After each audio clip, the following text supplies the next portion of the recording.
Stock market ఇది ఒక సముద్రం. నా లైఫ్ స్టైల్ మార్చుకోనికి ఉన్న ఒక ఆప్షన్ స్టాక్ మార్కెట్. ఇది చాలా ఇంపార్టెంట్ నా లైఫ్లో. కానీ చేయడానికి డబ్బులు లేవు. కానీ ఎలా అని చేయాలని ఆశ, ధైర్యం మాత్రమే ఉంది. వారన్ బఫెట్ గారు 11 years ఉన్నప్పుడు స్టార్ట్ చేశారట. కానీ ఆయన ఇప్పటికి కూడా ఇంకా ముందు స్టార్ట్ చేసి ఉంటే బాగుండు అని రిగ్రెట్ ఫీల్ అవుతారట. నాకు 23 years వచ్చినాయి, కనీసం పేపర్ ట్రేడింగ్ కూడా చేయలేదు. ఇలాంటి బిగ్ మార్కెట్లో మనం బుల్స్ అవ్వాలంటే చాలా ఓపిక ఉండాలి. ఓపికతో ఉండడం కూడా స్టాక్ మార్కెట్లో చాలా ఇంపార్టెంట్. ఇన్వెస్ట్మెంట్ ట్రేడింగ్ చేయాలని ఉంది కానీ చేతిలో డబ్బులు లేవు. అందుకే నేను ఏమైందిరా పొద్దుగా నచ్చిన ఈరోజు ఇంటికి?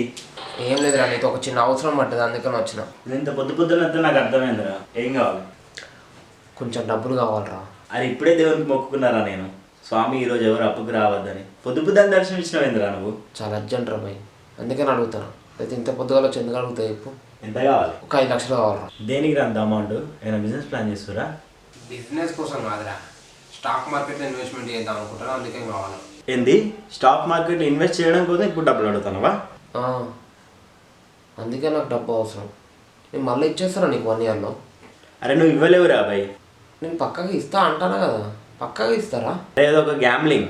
చాలా మంది దాంట్లో పైసలు పెట్టి లాస్ అయ్యారు, కొందరే మాత్రం సక్సెస్ అయ్యారు. ఆ కొంతమందిలో కూడా నేను ఉంటా. నీ వల్ల కాదు. నా వల్ల అవుతుంది, నన్ను తక్కువ అంచనా వేయకరా.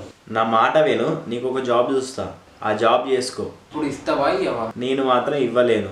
స్టాక్ మార్కెట్లో ఇన్వెస్ట్మెంట్ చేయడం కన్నా జాబ్ బెస్ట్. సాయం అడిగితే చేయవు కానీ సలహాలు మాత్రం ఇస్తావు. కొంచెం సలహాలతో పాటు సాయం కూడా చేయి. నాకు తెలిసిన ఒక ఫ్రెండ్ ఉన్నాడు, మన దగ్గరికి వెళ్ళు, వాడు కూడా ఇలాంటి ట్రేడింగ్ చేస్తాడు. నేను చెప్తా, వాడికి ఏమైనా హెల్ప్ అవ్వచ్చు.